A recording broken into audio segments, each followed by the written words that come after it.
예, 경영학입니다. 그래서 이제 4차 산업혁명과 경영, 지난 시간까지는 이제 자율주행 이런 것들을 이제 봤습니다. 이번 시간에는, 우리가 이제 해야 될 게, 뭐 4차 산업혁명과 기업 경영의 개요라는 이런 이제 타이틀에서 한번 살펴보겠습니다.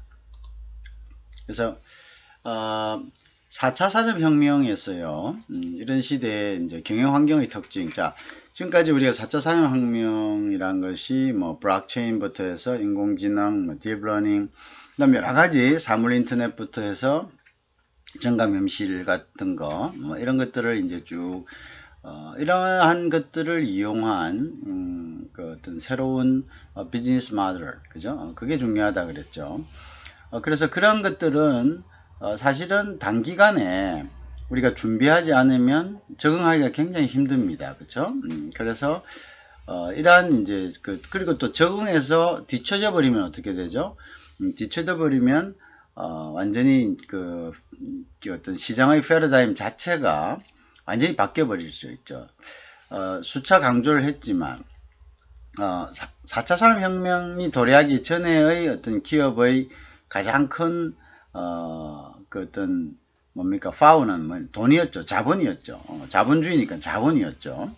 근데 이 자본이란 것으로서 무슨 어떤 규모의 경제라든지, 그리고 이제, 새로운, 그 엔트런트들, 이런 사람들이 들어온 것을 막을 수 있었죠. 예를 든다면, 이제, 자본은 어느 정도 버틸 수 있는 그런 이제 큰, 어떤, 그 뭡니까, 어떤 준비의 어떤 부분들이 가능했죠. 예를 들어서, 새로운 경쟁자가 들어왔다, 시장에. 그럼 그 경쟁자의 원가를 파악하겠죠. 그 경쟁자의 원가 100원이다.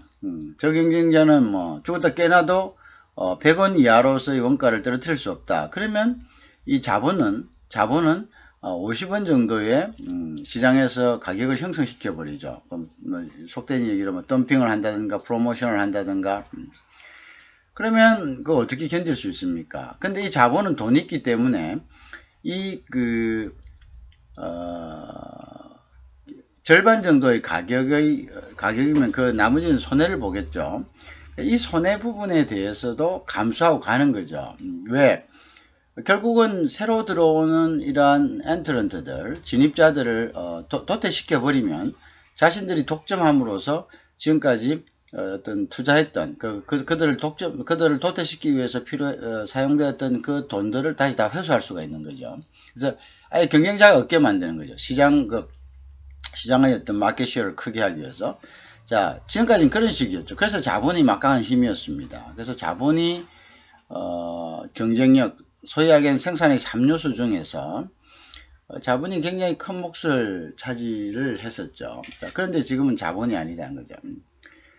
지금은 이제 어떤 물리적인 공간을 초월한 새로운 패러다임이 기업 경영에 반영되고 있다. 그것이 이제 결국 4차 산업이라는 거죠. 4차 산업에서는 무엇이 필요합니까? 거대한 공룡을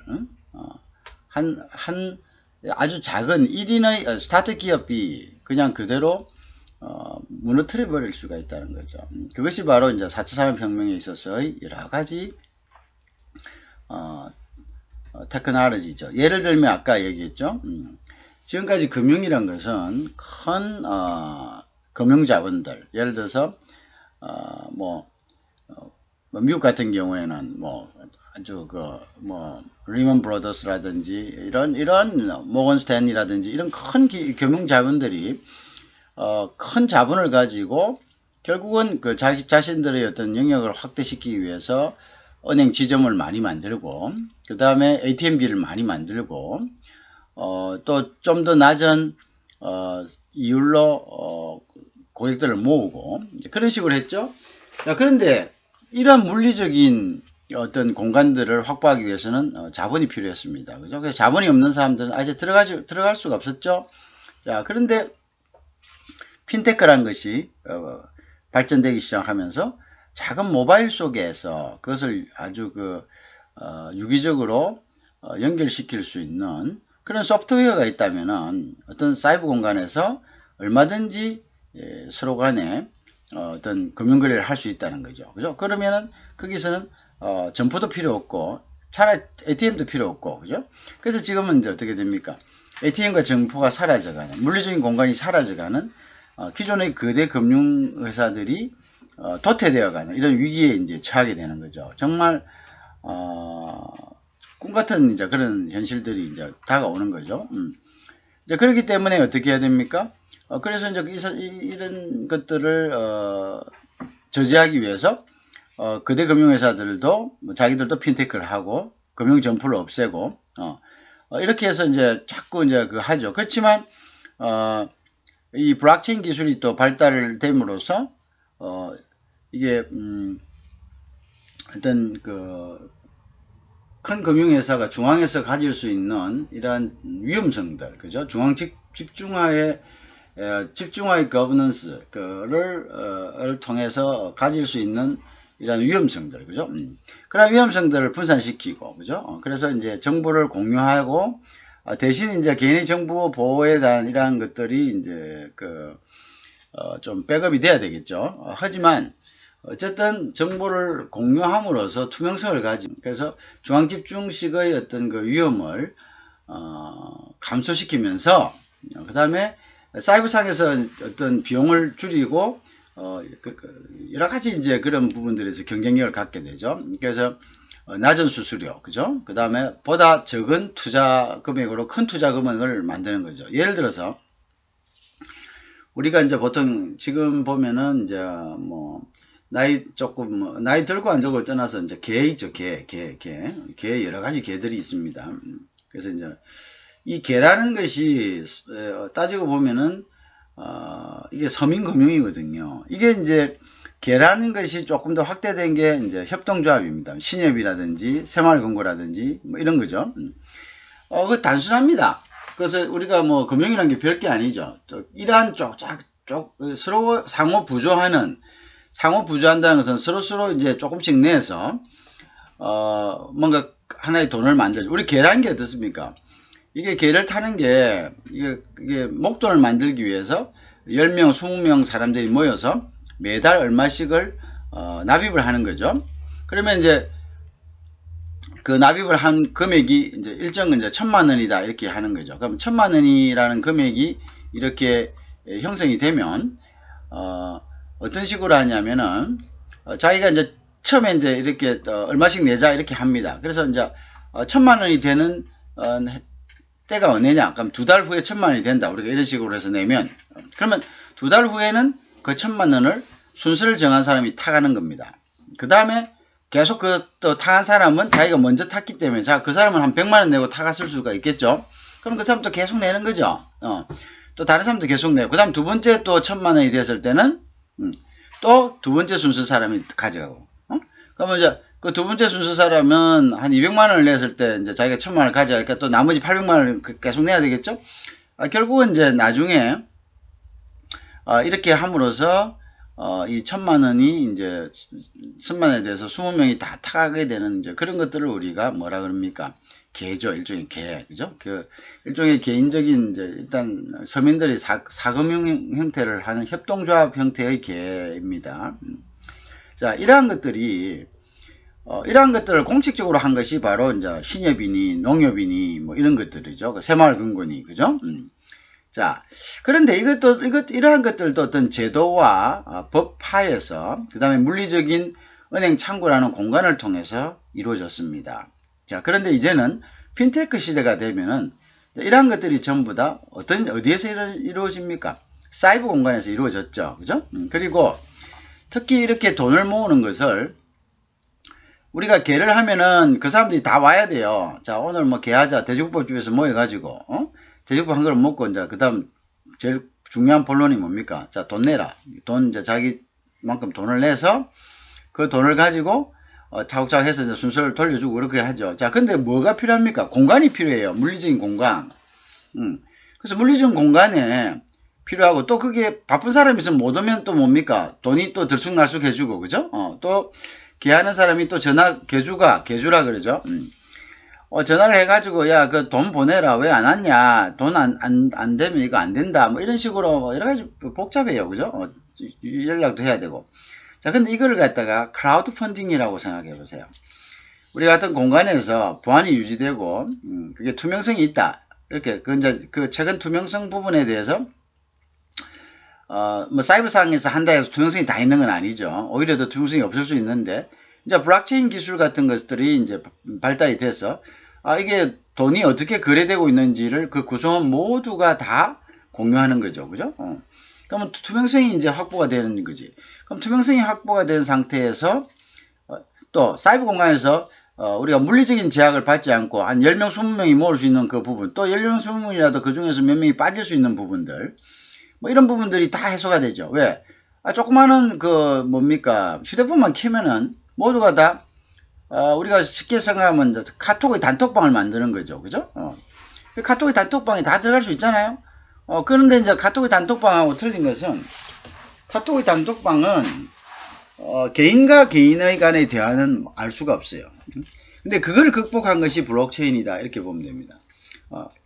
카톡의 단톡방에서는 공통적인 대화만 모두가 공유를 합니다. 그죠? 개인과 개인 간의 그건 알 수가 없죠. 근데 블록체인은 우리가 쉽게 하면 카톡이라고 생각하면 돼요. 카톡의 단톡방. 근데 여기에 들어와 있는 사람들의 개개인 간의 거래를 모두가 공유하는 겁니다. 그러니까 투명성을 생기는 거예요. 투명성. 그죠? 그래서 이러한 투명성 때문에 투명성과 공간적인 물리적인 한계를 초월한 것 때문에 이 크라우드 펀딩이, 그죠? 크라우드 펀딩이 일치월장하게 되고, 그럼 크라우드 펀딩은 우리가 개를 할 때 10명, 20명의 제약이 아니라 수천 명, 수백만 명이 하고, 다음 또 뭐 어떤 부분이 있습니까? 그들이 우리가 수가 적으면은 불입해야 될 돈들이 어떻습니까? 클 수밖에 없죠. 1000만을 모으려면 적어도 한 사람 앞에 100만을 내야 됩니다. 근데 크라우드 펀딩은 수천 명, 수만 명이 모이기 때문에 1000만을 모으는데 자기가 단돈 10,000원 또는 1,000원을 내도 돼요. 그러니까 그 뭡니까? 그러니까 그 쉽게 펀딩이 되는 거죠. 왜? 자기 투자금에 대한 부담이 없잖아요. 그리고 설사 이것이 위험에 노출된다 하더라도 리스키가 적습니다. 근데 이 리스키조차도 블록체인 기술에 의해서 누가 어떻게 돈을 얼마 냈고 그 돈을 지금 어디로 갔고, 이게 전부 다 이제 뭐냐면 공유가 되는 거죠. 그래서 이런 것들이 공유되기 때문에 결국은 은행을 갈 이유가 있겠습니까? 사람들이. 자, 내가 낸 돈이 어떻게 되는지 누구나 다 알고, 나뿐만 아니라 나만 아는 것이 아니라 문제가 생겼을 때 모든 사람들이 다 증인이 될 수 있고, 그죠? 그리고 그것이 또 어떻게 운영되는가가 투명하게 보이고, 은행에는 돈 넣으면 그 돈이 어떻게 되는지 알 수 없습니다.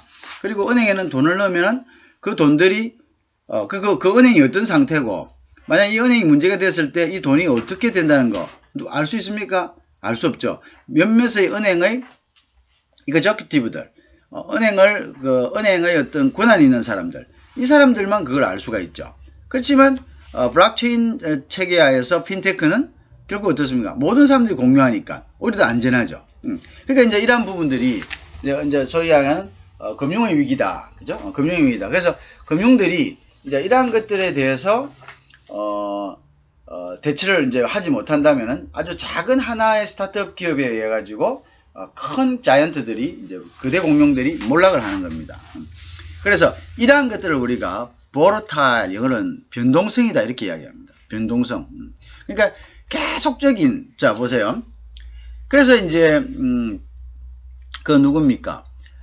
미국에 있어서 가장 그 앞서가는 IT 기업들의 가장 큰 관심사는 뭐냐면 시장이 아닙니다. 그 사람들은 가장 큰 관심사는 새로 생기는 스타트업 기업들입니다. 스타트업 기업들을 계속 주시합니다. 왜냐?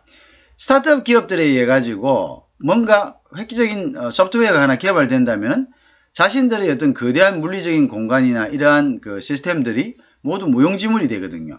그래서 스타트업 기업들이 나오면 계속 그 기업들을 머지합니다. 머지한다는 것은 인수합병한다 이거죠. 잡아먹는다는 이야기죠. 그래서 자기들의 어떤 경영 환경적인 위험을, 옛날에는 이제 경영 환경적인 위험이란 것이 거대 시장에 자본으로 들어오는 그러한 자이언트들이었는데, 지금은, 그리고 이제 뭐 스타트업들 기업들이 들어오든 말든 그런 것들에 대해서는 그냥 콧방귀나 꼈잖아요.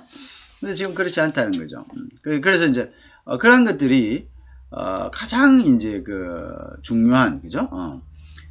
그런 이제 그 부분들이 되어가고 있습니다. 그래서 이 변동성이 있는 거고요. 시장의 변화의 폭이라는 새로운 기술에 의한 변동성이죠, 그죠? 변동성이 있는 거고.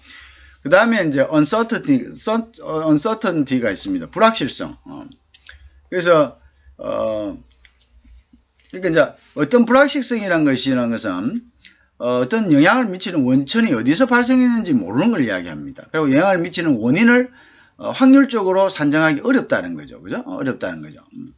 그 다음에 지금 이제 4차 산업혁명 시대의 어떤 그 기업 환경은 complexity입니다. 복잡성이 있다. 그러니까 여러 가지로 한 기업에 미치는 영향이 어떤 하나의 특정한 것이 아니고 여러 가지가 복합적으로 밀려온다. 그러한 부분들에 대한 파악이 스스로 이제 중요하다는 거죠.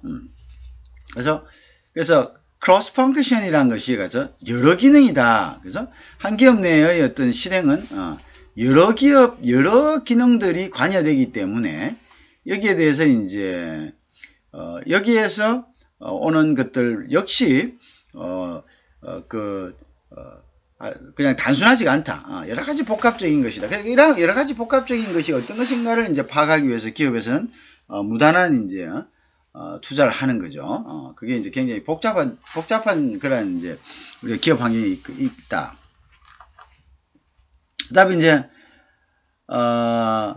그 다음에 이제 ambiguous한 거다. ambiguous한 것이 이제 모성이다 이렇게죠. 자기 회사가 어느 산업에 속하는지, 자사 제품이 경쟁 제품이 무엇인지가 대해서 모호해지는 겁니다. 이러한 환경에 지금 접하고 있다. 아까 그게 이제 뭔지 왜 그런지 알겠죠? 왜?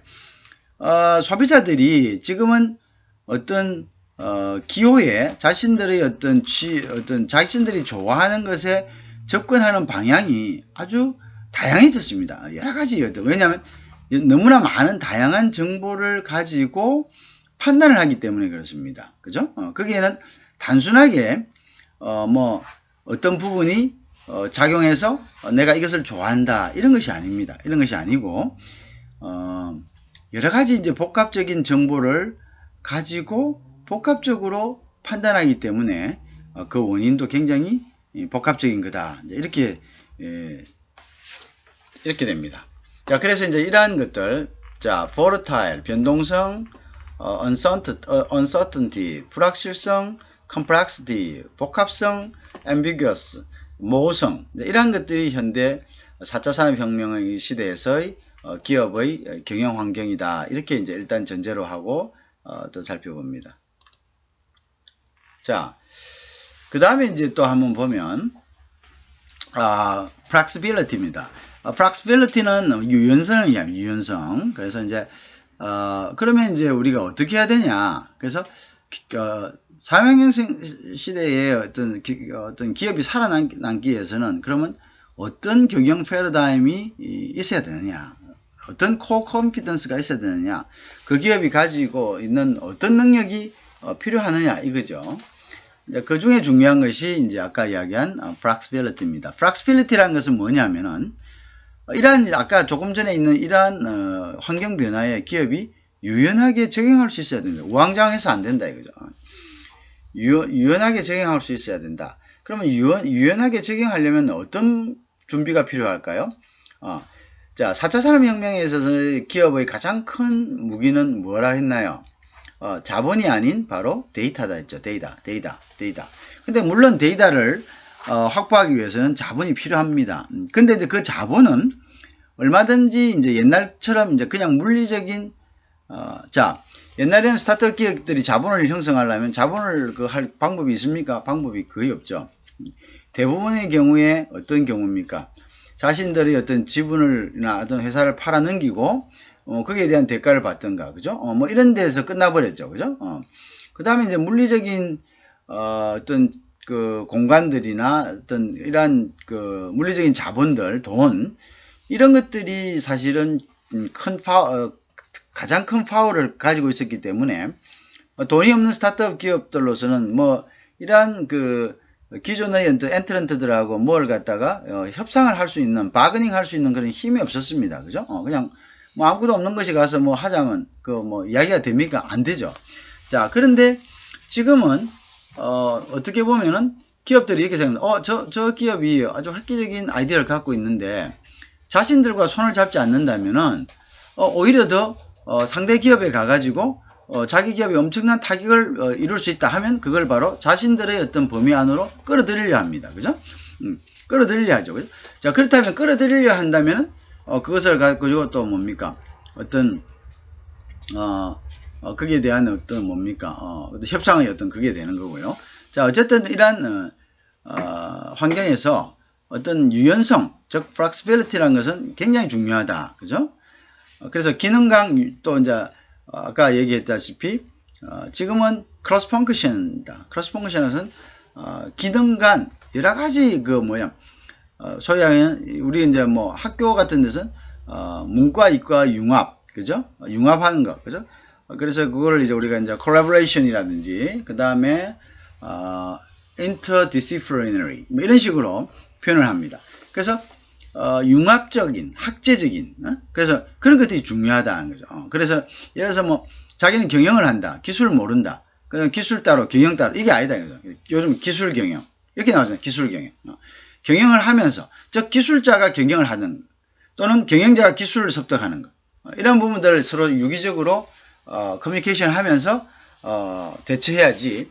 나는 경영하는데 야 공장에서 너희들 만들어라. 공장에서 어떻게 만들어져야 되는 걸 알아야지 거기에 따른 적절한 경영을 할 수가 있는 거죠. 그죠? 그런 것들이 이제 우리가 지금 이제 우리가 봉착하고 있는 이제 그러한 부분들이죠. 자, 그래서 이제 우리가 크로스 펑크션 업무가 증가되고 있다. 그죠? 그 다음에 경영 환경 변화에 유연하게 적용할 수도 있도록 해야 된다. 이런 부분들이 이제 중요한 부분이죠. 그 다음에 이제 규모의 경제입니다. 그죠? 그래서 economy of scale이라는 건데요. 자, 그 다음에 범위의 경제. 그죠? 그래서 economy of scope입니다. 그죠? 그래서 이제 규모의 경제와 범위의 경제의 공존이다. 이렇게 되어 있죠. 그 다음, 대량 생산에 따른 효율성. 이걸 우리가 규모의 경제를 하고, 궁극적으로, 낮은 원가와 다수 소비자의 구매, 수요자 측면에 달려있다. 낮은 원가는 범위의 경제, 수요성의 유연성, 글로벌화에 따른 시장 확대를 통해서 달성이 가능하다. 그 다음에, 4차 범위의 경제와 규모의 경제의 장점을 함께 활용하는 것이 필요하다. 자, 이런 것인데요.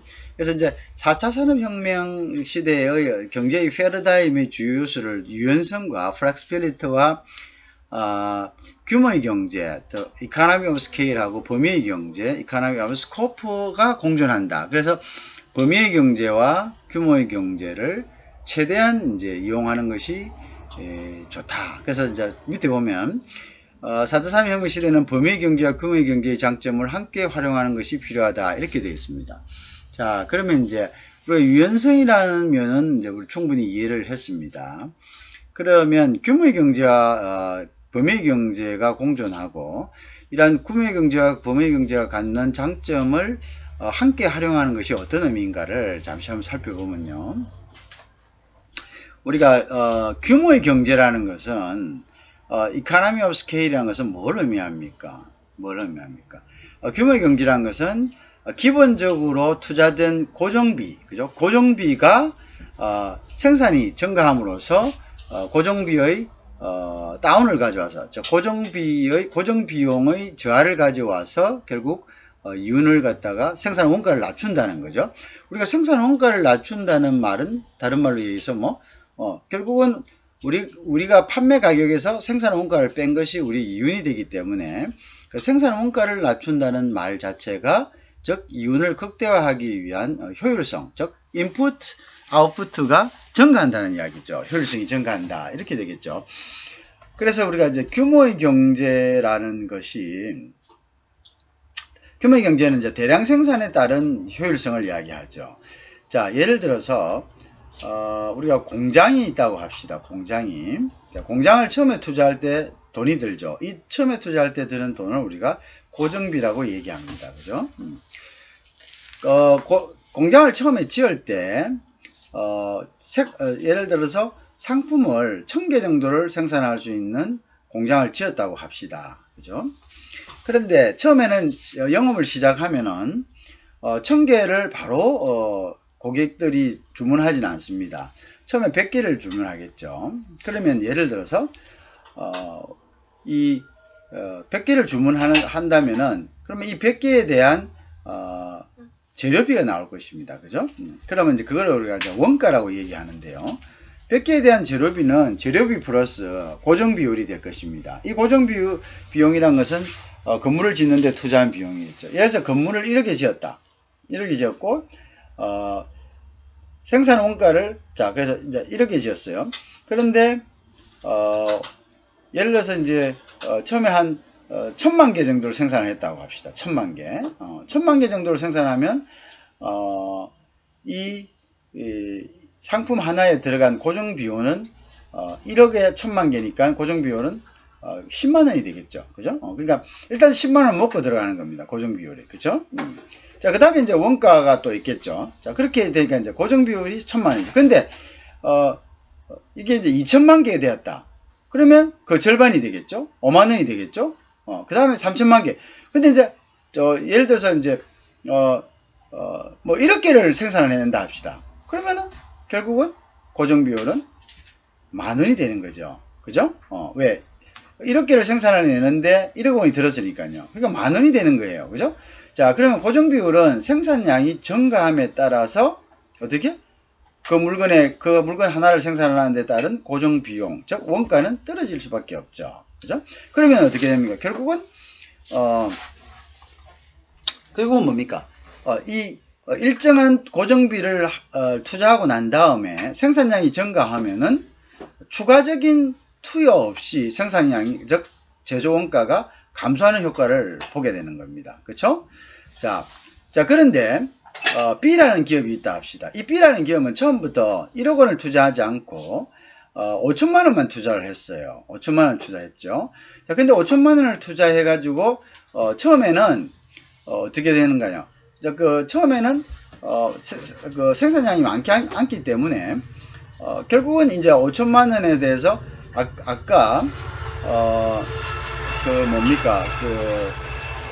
A 기업이 투자한 거하고 달리 원가가 5천만 원밖에 투자 안 하고 처음에 1000만 개를 생산했다면은 원가는 5만 원밖에 안 되는 거겠죠. 그죠?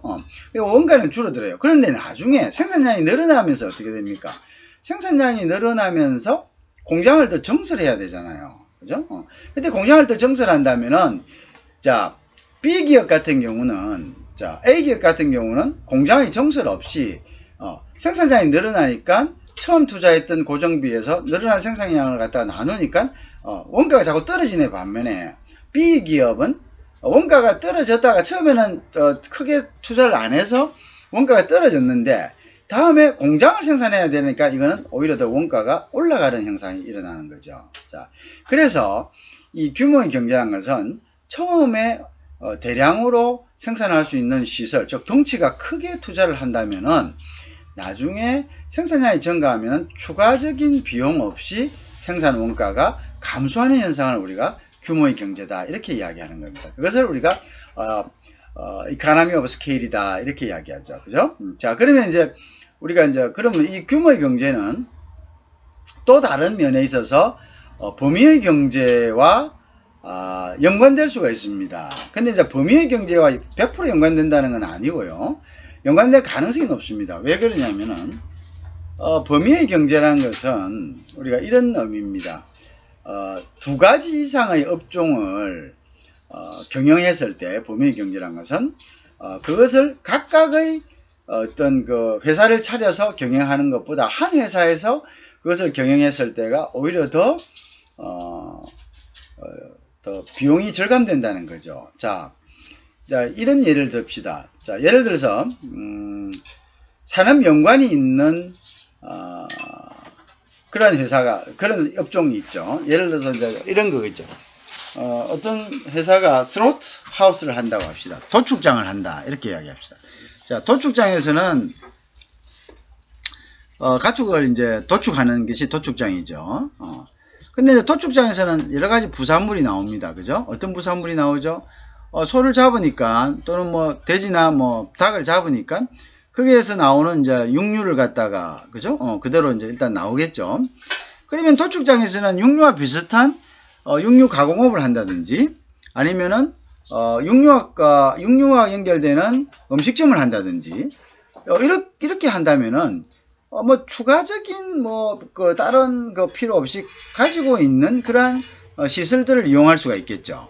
자, 우리가 그럴 경우를 우리가 바로 범위의 경제라 이렇게 합니다. 그래서 어떤 기업이 두 가지 이상의 비즈니스를 했을 때 원가가 절감되는 현상을 우리가 범위의 경제라 이렇게 이야기하죠. 자, 그러면은 이 앞에 있는 규모의 경제에서 엄청난 엄청난 그 어떤 공장이 있고 이 공장에서 또 다른 비즈니스를 할 수 있다면 이것은 규모의 경제와 범위의 경제가 합쳐지는 그런 효과가 가지게 되고 규모의 경제에서 가지는 원가 절감 플러스 범위의 경제를 함으로써 얻는 또 원가 절감 이렇게 돼서 이 장점을 모두 이제 활용하는 이제 그러한 결과를 이제 갖게 되는 것이다. 그래서 4차 산업혁명의 패러다임에서는 이러한 것들을 이제 잘 이용할 수 있었다. 왜냐?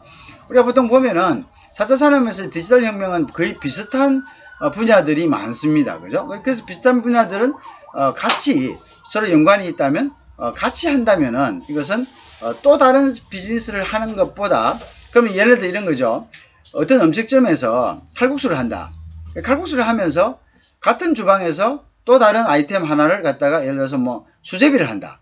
그러면은 따로따로 수제비 식당, 칼국수 식당 따로 할 필요가 없겠죠. 그래서 공동으로 뭡니까? 그 집에 있는 식탁하고 그다음 주방, 그다음 주방장 같이 사용할 수 있겠죠. 자, 이러한 것을 우리가 뭐냐면 범위의 경제라 이렇게 이야기합니다. 그래서 비슷한 산업 연관성이 있는 비즈니스를 했을 때 그것이 이제 어떤 비용 절감 효과를 가지고 올 수 있는 것을 우리가 범위의 경제다 이렇게 하고 이건 규모의 경제와는 구별되는 것이죠. 그렇죠?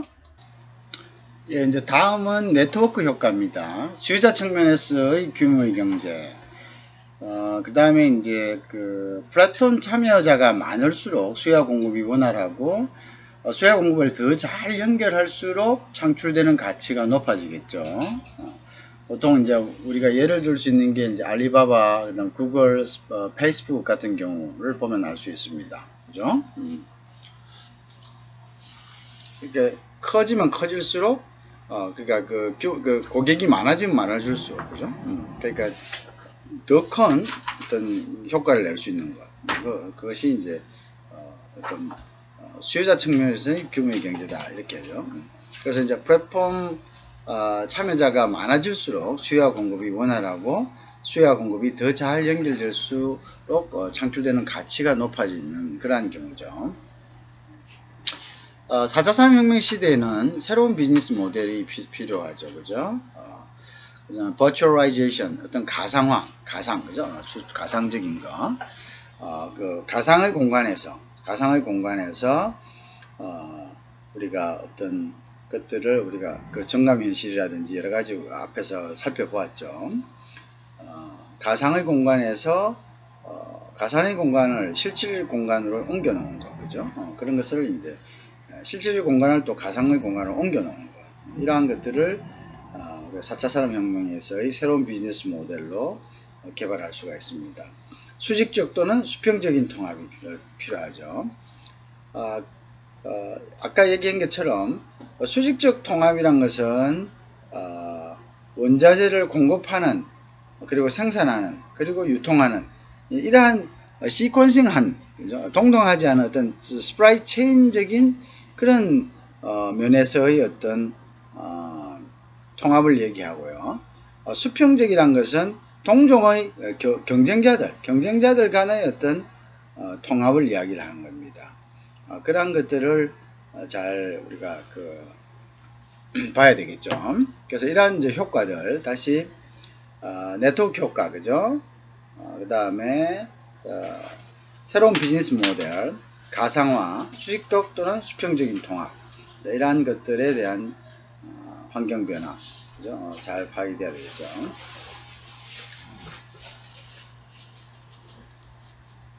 자, 그래서 이제 우리가 기업가 정신.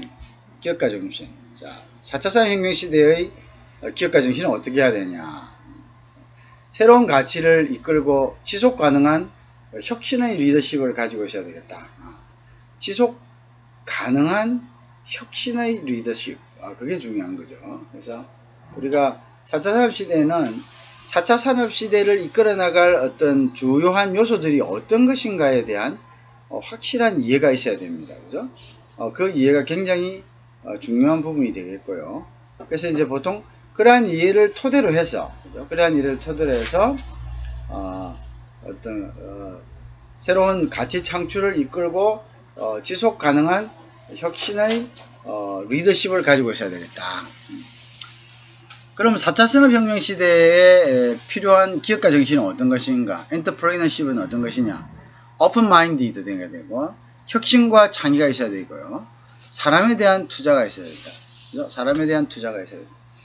왜냐하면 이제 4차 산업시대가 결국 기계와 컴퓨터에 의해서 주도될 수 있는 가능성이 높기 때문에, 근데 이제 그게 그렇게 되면은 인간에 대한 가치가 소멸하겠죠. 그래서 인간에 대한 가치를 상승시킬 수 있는 것. 그것은 결국은 사람이 중심이 된, 사람을 돕는 한 부분으로서의 컴퓨터가 돼야지, 사람을 대체하는 방법으로서의 컴퓨터가 되면은 그것은 이제 그 사람에 대한 존엄성에 대한 상실과 또 이제 인간이 컴퓨터에게 어쩌면 매몰되어 버리는, 그죠?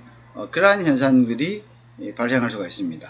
그래서 그러한 것들을 우리가 극복하기 위해서는 새로운 가치를 창출하고 지속 가능한 혁신의 리더십을 보유한 가운데 오픈 마인디드, 혁신과 창의, 사람에 대한 투자의 중요성을 필요로 하는 그런 이제 기업가 정신이 필요로 하겠다, 이렇게 하겠습니다. 자, 그 다음에 자, 그러면 이제 기업이 인공지능을 도입하려는 목적은 무엇인가 이거죠, 그죠? 자, 그러한 부분에서 우리가 어떤 설문이 있었다고 가정을 했을 때, 뭐 한 가지 단편적인 면으로 가지고만은 어떤 결론을 내기가 힘들겠죠. 그래서 조금 이제 종합적인 그러한 이제 내용이 있습니다만은, 자, 그래서 기업이 인공지능을 도입하는 목적에서 제품과 기능, 그 다음에 성능을 강화하기 위해서가 51%로 가장 많습니다.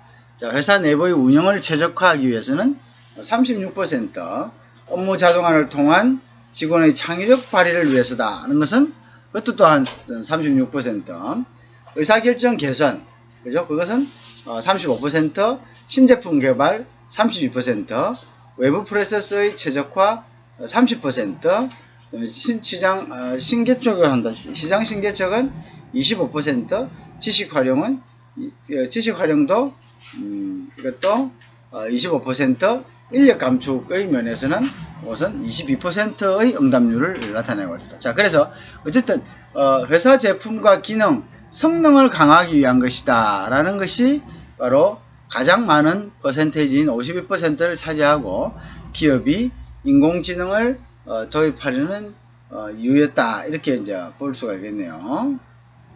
자, 그 다음에 인력 감축이란 것은, 인력 감축 그 자체보다는 기업의 중요한 비즈니스 욕구, 즉 비즈니스 프로세스 자동화하고요, 데이터 분석을 통한 통찰력을, 인사이트죠. 통찰력을 확보하고, 고객 및 종업원과의 인게이지먼트, 인게이지먼트는 연관성이죠. 연관성을 지원하기 위해 인공지능을 도입하는 것으로 보인다, 이렇게 이제 보겠죠. 프로세스 자동화하고 데이터 분석을 통한 통찰력이라는 것은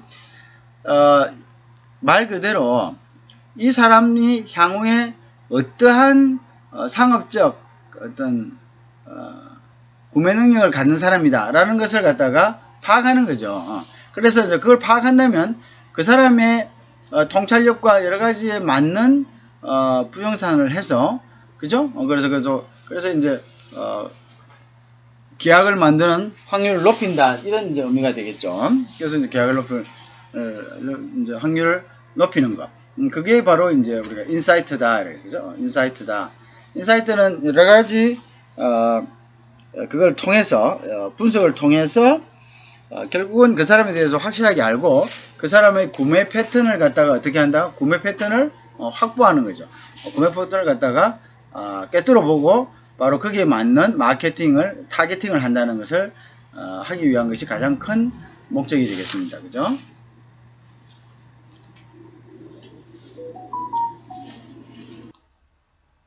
이제 인공지능과 종업원 간의 공존 부분 봅니다. 그래서 이제 기업이 원하는 비즈니스 프로세스의 특징은 유연성을 확보해라. 그죠? 사람 기계 협업에 의한 비즈니스 프로세스의 유연성 확보가 필요하죠. 예를 들어서 이제 종업원이 프로그램을 변경하고 로봇에게 지시하고 로봇이 바뀐 프로그램 작업 지시를 수행하는 이제 이런 프로세스들. 그죠? 다음은 이제 속도 개선이죠. 그 다음 이제 사람, 기계, 협업에 의한 비즈니스 프로세스 속도를 정진하는 거죠. 그래서 인공지능이 사기 거래를 탐지하고 거래 완료 전에 거래를 중지하는 이러한 시스템이죠. 그죠? 규모를 확대, 즉 스케일을 확대하다. 그래서 기계, 사람, 협업에 의해 비즈니스 프로세스가 더 많은 대상자에게 적용되는 거죠. 그래서 이제 AI를 적용하여 더 많은 사람들에게 개인화된 채용 시스템을 이제 적용하는 게 이제 그 예가 되겠습니다. 그렇죠? 의사결정을 개선하는 것, 즉 사람 기계 협업에 의해 비즈니스 프로세스에 대한 의사결정을 개선한다. 그 다음 보통 이제 제너럴 일렉트릭의 디지털 트윈 정책에 따른 예방적인 예측이 그 하나의 예가 되겠죠. 개인별 맞춤식 운영, 고객별로 맞춤화된 경험 유도, 파킨슨병 환자들에게 센서를 부착하여 맞춤화된 처방을 하는 경우가 이제 그 경우가 되겠습니다. 그래서 이제 4차 혁명 시대에 산업혁명 시대에 인공지능과 종업원은 어차피 공존해야 되겠죠. 그죠? 이제 어쩔 수 없습니다. 그래서 그런데 중요한 거는 4차 산업혁명 시대의 어떤 이러한 인공지능들이 종업원을 그냥 리프레이스먼트 하는, 즉 대체하는 존재로서, 즉 어떤 보다 뭐 효율성적인 면에서 사람들 많이 쓰는 것보다 실수가 없고 정형화된 로봇을 씀으로써 더 많은 뭐 비용을 줄이고 뭐 이런 관점이라면 이것은 이제 그 운영이 있어서 이제 잘못된 거죠. 인간을 돕는, 보조하는 역할로서의 어떤 디지털 혁명, 기계, 로봇, 뭐 이런 것들의 그 개념인식이 중요하다는 겁니다. 그죠? 그래서, 그렇게 하기 위해서는 기업이 원하는, 비즈니스 프로세스의 특징은 일단은 유연성이 확보돼야 된다는 거고요.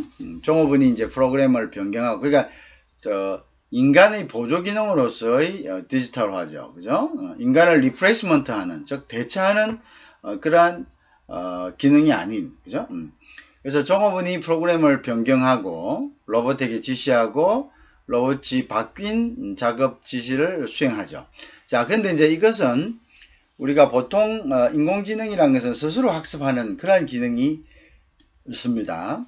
그래서, 이렇게 이제 뭔가를, 처음에는 뭔가 인풋을 하는 그런 단계에 있지만, 나중에는 스스로 학습하고, 인간의 어떤, 효율성을, 어떤 인간의 지식을 능가하는 판단을 하겠죠. 그죠? 그게 이제 인공지능이니까요.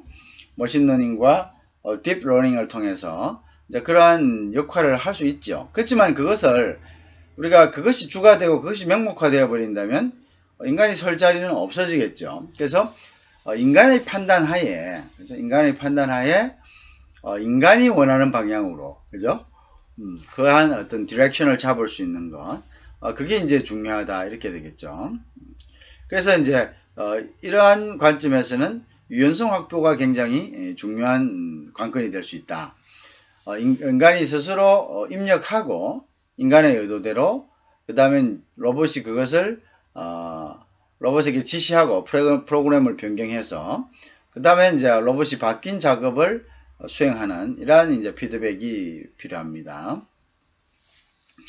그 다음 속도 개선이란 것은 인간과 기계의 협업에 의해 비즈니스 프로세스의 속도를 정진하는 것이죠. 예를 들면 인공지능이 뭐 사기 거래를 탐지하고 거래 완료 전에 거래를 중지하는 이러한 이제 것들은 중요하겠죠. 그래서 잘못된 intercept, 그죠? 이러한 중간에 들어오는 이러한 것들은 미리 이렇게 디텍션해서 그것을 방지하는 그런 역할이죠. 그 다음에 이제 규모 확대란 것은 사람 기계 협업의 비즈니스 프로세스가 더 많은 대상자에게 적용이 된다. 그죠? 자, AI를 이용해 더 많은 사람들에게 개인화된 채용 시스템을 적용하는 거죠.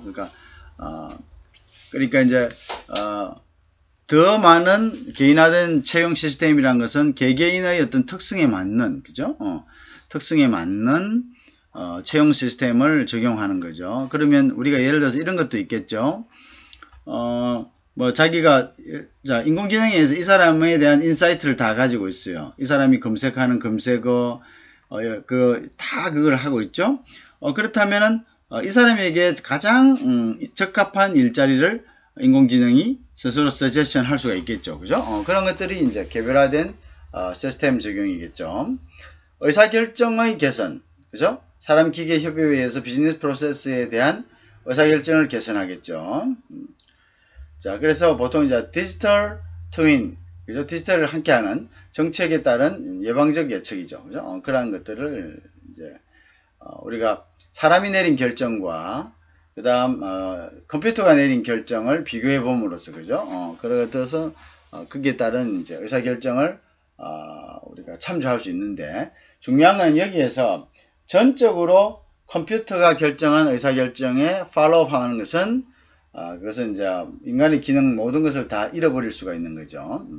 그렇지만 아직도 인간에게는 이제 정서적인 면들이 있습니다. 그죠? 이런 정서적인 결정에 대해서는 컴퓨터가 결정할 수 있는 한계가 분명히 있는 거죠.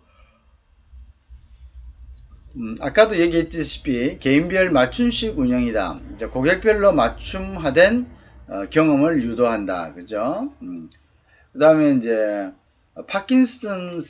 파킨슨병 환자들에게 센스를 부착해서 맞춤화된 처방을 내리는 거. 그죠? 그런 것도 전부 이거 굉장히 좋은 하나의 샘플이 되는데요. 이런 것들을 보면은 우리가 개개인의 어떤 인간의 힘으로서 개개인의 서비스를 한다는 것은 물리적인 한계점이 있습니다. 그죠? 물리적인 한계점이 있어. 한 사람이 아무리 많이 해봐야 제한된 인원에 대해서 서비스할 수 있죠. 그렇지만 이러한 인공지능에 의해서 작동되는 기계들은, 그죠? 뭐 그 양에 있어서, 그 발륨에 있어서는 인간의 능력을 능가하는 뭐 그러한 것을 발행하기 때문에 그 얼마든지 이러한 부분들에 대한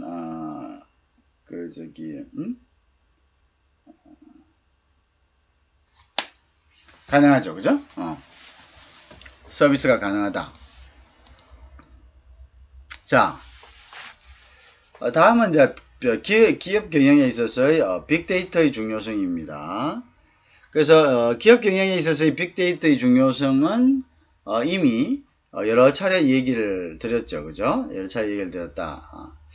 그래서 경영의 효율적인 지원을 하고요. 그죠? 당연히 경영의 이제 효율적인 지원이 되겠죠. 자, 그 다음에 보면 경영의 효율적인 지원에 앞서서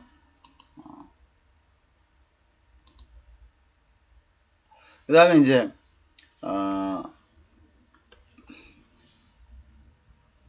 자, 다음은 보면 조금 왔다 갔다 이렇게 되네요. 자, 정보의 자산, 4차 산업혁명 시대에는 정보가 중요한 자산이다. 그거 했죠. 그래서 그러니까 4차 산업혁명에서는 자본보다는 정보다. 그죠? 이 정보를 많이 획득한 기업이 결국은, 이제 시장을 점유하게 된다. 그죠? 그래서 이제 빅데이터가 경영에 기여하는 것은 일단 비용을 절감하죠. 그래서 이제 불필요한 것들, 정확한 인사이트를 우리가 이런 거 보세요. 우리가 채찍 효과라는 그런 것들이 있는데요. 채찍이란 것은 우리가 손목에 잡고 있을 때는 조금 이렇게 흔들지만 채찍 끝은 어떻게 되나요? 막 더 많이 흔들어지는 거죠. 그렇죠? 그걸 우리가 채찍 효과라 그럽니다. 보통 같은 경우에 소비자들 계층이 올라옴으로써 정보가 왜곡되는 현상도 우리가 채찍 효과로 볼 수 있는 거죠. 예를 들어서 소매점에서 자신의 어떤 그 estimation, 그 다음번의 예상치를 이제 그 공장에 전달을 하기 위해서 공장에서 피드백을 받을 수가 있죠. 자, 그럴 때 이제 어떻게 합니까? 보통 이러한 빅데이터가 없을 때는 미리 이렇게 전화를 해서 자, 뭐 이번 여름에 얼마나 팔릴 것 같습니까? 이렇게 이야기합니다. 그럼 보통 공장에 있는 그 소매점의 어떤 그 점주들은 항상 여유 있게 그거를 얘기하겠죠. 왜? 그게 이제 어떤 장사에 대한 욕심이죠. 만약에 내가 이게 잘 됐을 때 물건이 없으면은 팔지도 못하고 내가 손해를 본다. 그러니까 우선 좀 이렇게 exaggeration 해서 좀 부풀려서 하자 이렇게 하는 거죠. 자, 그 다음에 이제 이게 중간 도매 시장에서 또 이 부분에 대해서 컬렉션을 할 때 조금 더 부풀리고 그 다음에 도매상 그 다음에 이제 양판점 이렇게 올라가면서 점점점 이러한 부분들에 대해서 예를 들어서 실제로 한 100개 팔릴게 뭐 200개 300개로 이렇게 불어나는 현상이죠. 이걸 우리가 채찍 효과라 하죠. 그러면 결국 공장은 의존하는 정보가 이러한 이제 점주들의 어떤 매뉴얼한 리포팅에 의존하기 때문에 어떻게 되죠? 그것을 이제 생산해 놓을 수밖에 없죠. 그럼 생산해 놓으려면 원료를 갖고 와야 되고요. 그럼 그 원료는 그냥 가져오는 게 아니죠. 그게 다 금융 비용이죠.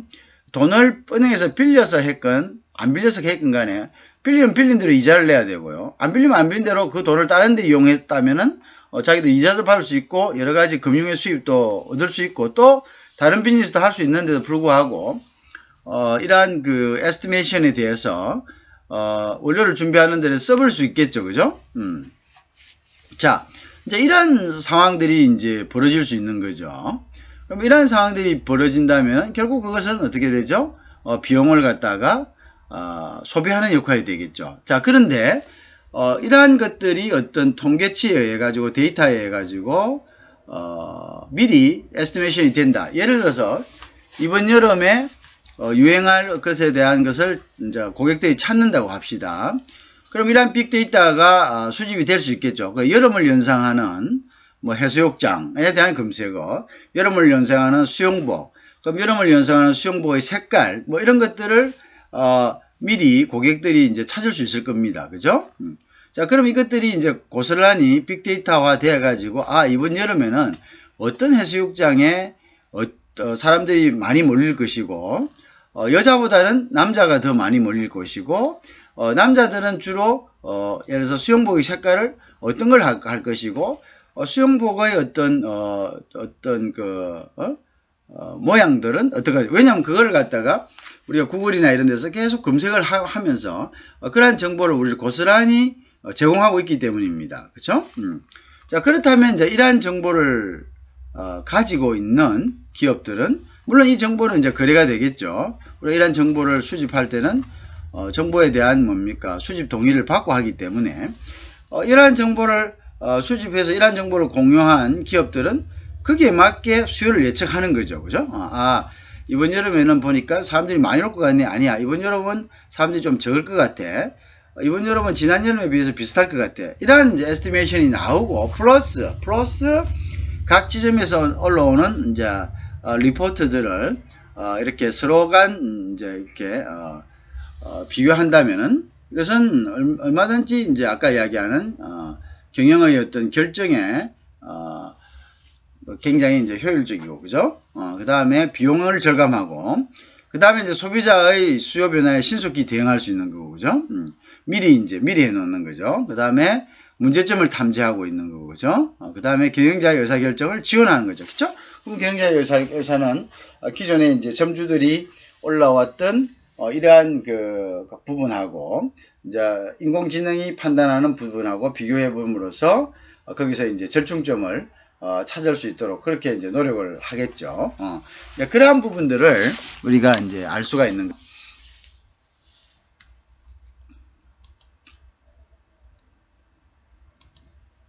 자, 다음은 이제 자동화와 일자리에 관한 것입니다. 자, 작업 자동화라는 것은 근로자의 현재 작업장에서 수행하는 업무를 자동화하는 거죠. 자, 그래서 이제 직무 활동의 절반 정도는 잠정적으로 자동화가 가능합니다. 그러니까 그 job assignment 자체가 기계에 의해서 인공지능에 의해서 리프레시먼트 되는데, 이제 그게 얼마만큼 우리가 의사들 생각해 봅시다. 의사들. 자, 지난번에 한번 얘기했는데 여러분들이 리마인드 될 거라고 생각합니다. 자, 이 인공지능에 의해 가지고 처리되는 부분들, 진찰 간단하게 됩니다. 우리가 진찰을 받기 위해서 1시간 정도, 2시간 정도를 대기실에서 있을 수가 있었습니다. 그죠? 그런 부분도 많았죠. 또 수술을 받기 위해서 마찬가지죠. 그것도 많은 기간을 또 기다려야 될 수도 있었죠. 자, 그런데 이제 예를 들어서 그 사람에 대한 바이탈에 대한 정보들, 그거는 이제 집에서 인터넷상으로 바로 연결된 이러한 이제 그 네트워크를 통해서 병원으로 연결이 되고, 집에서 손에다가 딱 끼우면 그 다음에 뭐 그 사람의 혈압, 그 다음에 혈당, 그 다음 맥박, 여러 가지 부분들이 이렇게 제공이 되는 거죠. 자, 그거 되고 이제 뭐 심전도까지 그 간단하게 될 수가 있겠죠. 그러면 이제 이 사람에 대한 기본적인 처방들, 자, 이런 부분들은 우리가 의사들한테 우리 처음에 가면 어떡합니까? 여기서 처방될 수 있는 부분들은 자동적으로 바로 또 빅데이터에서 이러한 정상의 사람들에게는 어떠한 부분들을 정상해야 된다, 처방해야 된다, 디스크립션 해야 된다, 이러한 것들을 이제 바로 이제 그저 뭡니까, 처리가 되는 거죠. 그래서 이제 업무의 굉장히 많은 분들이 자동화되는 거고, 법원에서도 마찬가지일 겁니다. 향후에 판사들이 판결한 것 중에 아주 정형화된 거, 그죠? 정형화된 이러한 판결들은 이러한 인공지능 등에 의해서 판결할 것입니다. 물론 그 전에 수많은 데이터에 의해 가지고 이 확률들을 검증할 것입니다. 과연 얼마나 오판이 나오는가. 그래서 이제 똑같은, 예를 들어서 이제 지나갔던 판례들, 케이스들을 갖다가 넣어가지고 나오면은 판사가 판결한 거하고 인공지능이 판결한 거하고 비교해 볼 수가 있잖아요. 같은 이야기죠, 그죠? 이러한 많은 부분들도 바로 이제 그렇죠. 자, 그 다음에 이제 그 자동화 가능하고요. 그 다음 직종 전체를 자동화할 수 있는 분야는 5% 미만이라 하지만, 그죠? 하지만 전체 직종의 60%는 적어도 직종 전체라는 것은 한 직종의 처음부터 끝까지 모든 것을 이야기합니다. 무슨 말이냐면 보통 한 절반 정도는 자동화 가능한데 100% 자동화 가능한 건 5% 정도고요. 60% 정도는 30% 정도의 자동화가 가능하죠. 그죠? 이 자동화율은 이제 인공지능의 이제 발달 정도에 따라서 이 자동화 정도도 결정이 되겠죠. 자, 그래서 이제 우리가 중요한 이슈가 이제 발생하는 겁니다. 그러면 이제 인간의 이제 잡은 어떻게 되는 것인가? 인간의 잡은 이제 어떻게 된 것인가? 자동화와 일자리와의 관계, 그죠? 자동화가 사람의 일자리를 대체한다, 그죠? 대체한다. 2030년까지 약 4억에서 8천 명 정도가 자동화에서 대체될 가능성이 있다. 엄청납니다. 4억에서 우리 지구 인구가 75억 정도 되는데 4억에서 8억 정도가 자동화해서 즉 10% 정도가 자동화해서 대체될 가능성이 있다. 그래서 자동화에 따른 직종 변경이 필요하고 아까 얘기했지만 자동화에서 대체된다는 것이 전체적으로 대체되는 경우는 잡 자체를 잃는 건 이렇게 되죠. 그거 정확하게 맞네요. 그 한 5% 정도가 전 직종을 자동화할 수 있으면 75억에 5, 40 그죠? 그러면 거의 한 4억 정도 되네요. 그죠? 자, 그러면 나머지도 60% 정도도 결국은 뭡니까? 30%도 자동화 가능하다면 여기에서 있는 사람들도 결국 예를 들어서 뭐 60%가 교대 근무를 한다면은 그죠? 교대 근무를 하는 직종에서는 거의 30% 정도는 더 어떻게 루징 잡 할 수 있다. 잡 루징을 한다. 이렇게 보면 되겠죠. 그래서 이제 이게 뭐냐? 무슨 말을 하고 싶은 거냐 하면 자동화가 사람들의 일자리를 대체하는 것은 피할 수 없는 그러한 대세가 될 것이다. 이런 거죠. 대세가 될 것이다. 그래서 자동화에 따른 직종 변경이 필요하다. 그죠? 무슨 말인지 이야기하겠죠. 산업 구조 변화에 따른 교육 훈련의 중요성도 이제 강조돼야 되겠고요. 그 다음 2030년까지 일은 충분히 있지만 산업구조 변화에 따라 일을 하고자 하는 사람과 요구되는 직무 간의 불일치성이 있을 것이다. 따라서 사람은 새로운 일종의 적응이 필요하다. 자, 이제 이러한 부분에서 사람에 대한 교육훈련의 중요성이 증가하고요. 그러나 교육훈련을 했다 하더라도 새로운 잡에 대한 어떤 것을 100% 충족시킬 수는 없는 거죠. 우리가 교육을 받아갖고 전환될 수 있는 그러한 부분들이 얼마나 되겠습니까?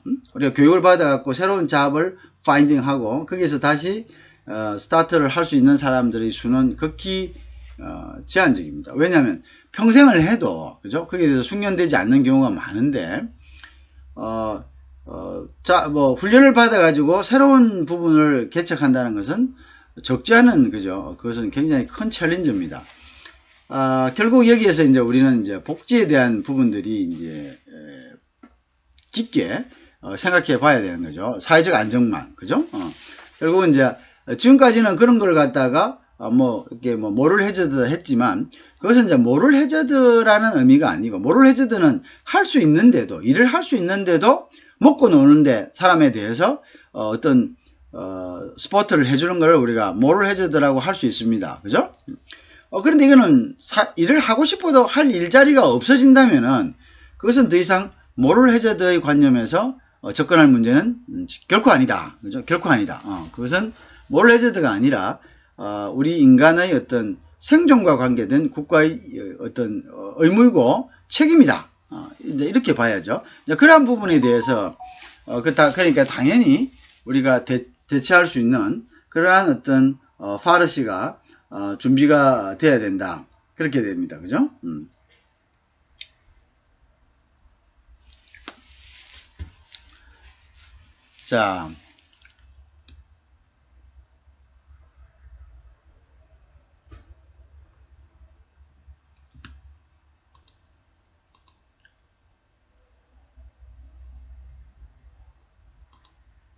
자, 그래서 이제 성과를 높이는 사람과 기계 간의 협업 방식이다. 자, 어떻게 하면 이제 사람과 기계 간의 이제 협업 방식이 가능하겠는가, 그죠? 자, 사람과 기계의 장점이 보완을 이룰 때 성과가 높아지겠죠, 당연히. 그래서 소셜 스킬, 즉 사람은 리더십하고 팀워크나 창의력, 사회적 역량인 소셜 스킬을 갖고 있습니다. 그죠? 그리고 사람은 이제 리더십이 있는데, 그럼 이제 인공지능은 리더십이 있느냐? 인공지능은 자기가 갖고 있는 그 분야만 전문적으로 이제 그 어떤 장점을 갖고 있죠. 그러니까 지금 인공지능의 어떤 한계는 뭐냐면 멀티를 할 수가 없다는 거죠. 다 여러 가지를 함께 처리를 못 합니다. 딱 그냥 그죠? 주어진 임무에 대해서는 인간을 능가할 수 있는 판단 능력과 결과를 낼 수 있죠. 자, 그럼 인공지능의 이제 팀워크 부분도 그죠? 그것도 인공지능의 지금의 한계죠. 창의성 부분은 지금 한계라고는 할 수 없습니다. 창의성 부분은 지금 인공지능이 계속해서 새로운 것들을 스스로 학습하기 때문에 그다음 스스로 학습해서 스스로 판단을 하기 때문에 결국 창의성 부분도 극복될 수 있는 부분이죠. 사회적 역량이란 것은 이제 나중에 인공지능 간의 네트워크가 형성되는 옛날에 이제 SF 영화 같은 그런 상황이 된다면 또 우리 인간이 생각하지 못했던 방향으로 나아갈 수 있지만 아직까지는 소셜 스킬, 즉 인간과 인간 간의 어떤 인간관계를 형성하는 것처럼 기계와 기계 간의 어떤 정서적인 유대감을 형성하고 이런 거는 없죠. 그것도 사실은 어떤 이런 능력에 의해서 능률적인 면에서는 굉장히 중요한 부분이라고 보죠. 그래서 이제 인공지능의 장점은 자, 인간이 따라갈 수 없는 속도와 확장성, scalability, 양적인 역량, quantitative, 그 다음에 capability, 그 다음에 양적인 역량들, 그죠? 막 잘 처리할 수 있죠. 순식간에 그런 장점들을 이제 가지고 있는 거죠. 자, 이런 것들이 결국 뭡니까? 협업이 돼야 된다는 거. 사람과 기계 각자의 역할을 충분히 수행할 때 성과가 높은 거고요. 사람이 수행해야 할 중요한 역할죠. 그다음 이제 그거는 이제 뭐냐면 인간이 이제 수행해야 될 중요한 역할은 뭐냐면 알고리즘 설계 및 인간과의 서로 이제 교류할 수 있는 작용을 훈련시키는 거고, 기계가 만들어낸 결과에 대해 설명하고 해석하는 역할을 하는 거고요. 인공지능 기능 수행의 적절성, 작동의 안정성, 수행의 윤리성을 보증하는 역할을 해야 되겠죠. 그죠? 그 다음에 기계가 수행해야 할 중요한 역할은 또 뭐냐면 인간의 인지, 그죠? 강점, 즉 인지 스킬, 창의력을 증진시키는, 이걸 갖다가 이제 더 증진시키주로 보조적으로 데이터를 백업해주는 그런 역할을 해야 되고, 기업의 종업 및 고객과의 교장을 증진시키는 이제 역할. 그 다음에 사람의 신체적 능력을 향상시키는 역할. 이러한 것들이 이제 기계가 해야 될 중요한 이제 역할들이다. 이러한 부분들이 필요하다. 이런 거죠.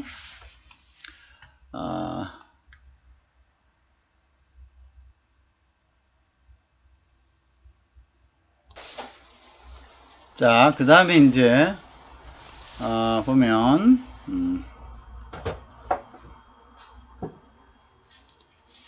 자, 기존 일자리에 대한 향후 전망을 한번 봅시다. 자, 직업 전망에 의하면은 고용 증가율이 증가하는 분야도 있으나 분야는 감소하는 분야가 더 많겠죠. 아무래도 그죠? 일자리 자체보다는 직무에 초점을 맞출 필요가 있습니다. 직무, 어떤 직무를 하는 것인가, 그죠? 그 다음에 이제 미래 사회 변화 트렌드에 부합하는 직업의 고용이 증가할 가능성이 높다. 그죠? 이제 이러한 인공지능을 핸들링 할 수 있는, 그죠? 트렌드에 부합하는 직업의 고용이 증가할 가능성이 높습니다. 그 다음에 이제 초지능화 될 거고요. 저출산과 고령화, 그 다음에 글로벌화, 그 다음에 자원 경쟁의 심화와 지구가 온난화 되겠죠. 소비가 고도화되고 위험이 일상화되고 이제 하이터치화되는 이러한 것들이 이제 이러한 부분들이 그죠? 이러한 부분들이 우리가 이제 향후에 기존 일자리에 대한 이제 향후 전망이라고 할 수가 있겠죠. 자, 보통 이제 직업 전망에 의하면 고용률이 증가하는 분야도 있겠죠. 그렇지만은 고용률이 증가하는 분야는 이제 인공지능 개발 관련된 분야가 되겠죠. 당연히 그죠. 그리고 이제 이런 기계를 어떻게 운영하는지 이러한 것들에 대한 것들이 되겠고 또 관리하는 것 그죠. 그러나 아까 이야기했다시피 인간의 어떤 일 자체에서 리플레이스먼트 되는 경우가 많으니까 거의 한 5%에서 10% 지구 일자리의 5%에서 10%는 다시 이제 바뀐다고 이렇게 봐야 되겠죠. 일자리 자체보다는 직무에 초점을 둬야 되는 거예요. 직무 어떤 일을 하는 것인가 이것이 중요한 거고요. 미래사회 트렌드에 부합하는 그죠? 미래사회 트렌드가 이제 4차 산업혁명의 트렌드를 이야기하겠죠. 직업의 고용이 증가할 가능성이 높다. 이제 그런 부분들에 이제 투자를 많이 하겠죠. 초연결적이고 초지능화되어 있겠죠. 그죠? 초지능화라는 것은 결국은 인공지능이 계속적인 자기학습을 통해서 굉장히 인간보다 더 높은 어떤 사고와 결단을 가질 수 있는 그러한 이제 시대가 오는 거죠. 그것은 이제 초지능화되었다. 이렇게 되다 보니까 사람들이 이제 일자리에 대한 위협을 받게 되고 또 여러 가지 이제 노후 생활에 대한 보장도 역시 국가가 아까 이야기했죠. 그 이제 복지 분야라든지 이런 부분들을 강화하다 보니까, 그리고 이제 굳이 내가 뭐 자식을 많이 놓을 필요가 없겠다는 어떤 그런 생각이 들겠죠. 그리고 개인적인, 어떻게 보면 개인적인 어떤 시간들이나 이런 여유 공간이나 여러 가지 것들에 충족이 오기 때문에 어떤 결혼이라든지 출산이라든지 이제 이러한 부분에 대한 관심이 필요성과 관심이 떨어질 수가 있습니다. 그러다 보니까 이제 고령화되는 사회로 갈 것이고요. 이러한 부분들에 있어서 우리가 문화 자체가 평준화돼 버리죠. 그죠? 글로벌라이제이션 돼 버리죠. 그러니까 예를 들어서 소프트웨어가 하나 있다. 그럼 그 소프트웨어 속에서 그 소프트웨어를 이용하는 사람들은 거의 동일한 문화와 어떤 사고를 갖겠죠. 그죠? 하나가 하나로 돼 버린다. 그죠? 그 소프트웨어가 지향하는 방향으로 나아가니까 결국은 이제 글로벌라이제이션이 굉장히 빨리 스프레딩 되겠죠. 빨리 퍼지겠죠. 그 다음에 자원 경쟁의 심화가 되었고요. 지구가 자원 경쟁은 당연히 산업화시키고 고도화시키기 위해서는 자원을 빨리 획득하는 것이 중요하고, 그죠? 이러한 자원 경쟁의 심화로 인해서 그 다음에 이제 지구가 계속적으로 온난화 되겠죠. 지구의 온난화라는 것은 지구의 온난화의 원인은 뭡니까? 탄소가 증가되고, 그죠? 그러면 산업화가 고도화되고 또 이렇게 하니까 여러 가지 이제 부분들, 그러한 부분들의 부작용이 생길 수 있는데, 그렇지만 이제 지구 온난화 부분들은 인공지능에 의한 에너지 효율의 어떤 그 감소라든지 에너지 효율의 어떤 정대라든지 여러 가지 이제 탄소 제로의 어떤 그런 파르시들이 적절하게 컨트롤됨으로써 오히려 지구 온난화를 방지할 수 있는 이제 그러한 방향으로 갈 수도 있습니다. 소비가 고도화되겠죠. 소비가 고도화라는 것은 우리가 이제 인터넷이나 여러 가지 이러한 매체를 통해서 소비하기 때문에 직접 이런 이제 하드웨어적인 이런 시장들의 어떤 기능이 줄어들겠죠. 그 다음에 이제 위험의 이제 일상화가 되겠고, 그죠? 그 다음에 이제 하이터치 시대죠. 그러니까 하이터치란 것은, 집에서, 사물 인터넷 같이, 그죠? 집에서 뭔가 아니면 바깥에서도, 그것을 우리가 터치를 함으로써, 그죠? 보다 이제 향상된, 그죠? 아주 높은 수준의 어떤 정보화 사회, 그죠? 기기화 사회를 이룰 수 있다. 이렇게 될 것입니다. 자, 여기까지 하겠습니다. 일단.